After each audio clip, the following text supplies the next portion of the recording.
Hi friends, দেখো আজকে evening এ আমার ছেলে আমাদেরকে চা করে খাওয়াচ্ছে। তার চা করতে কত কি লাগে দেখো।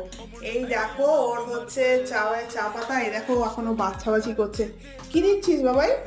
দেখি কি দিই।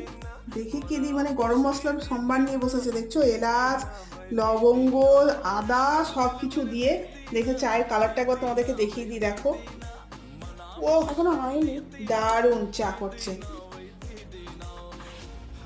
ওয়াও, দেখো আমাদের জন্য চা করে নিয়ে এসছে। নিজে হাতে চা করেছে, দেখো চা করে নিয়ে এসছে, আবার সাথে বিস্কুট। ওয়াও, চায়ের কালারটা দেখো একবার, তোমরা দেখো দারুণ হয়েছে। এটা কি তোর বাবা নাকি চামচ দেওয়াটা? বাবার চামচ দেওয়া আর সুগার তোমারটা ফ্রি। চামচ দেওয়া। আচ্ছা, ভালো হয়েছে চাটা? হ্যাঁ, হেভি হয়েছে। কিরকম? খেয়ে দেখবো। কি গো, চলে এসো, দারুণ চা করেছে। তো চলো আমি একটু আগে ফার্স্টে খেয়ে দেখি কেমন হয়েছে, তারপর বলছি।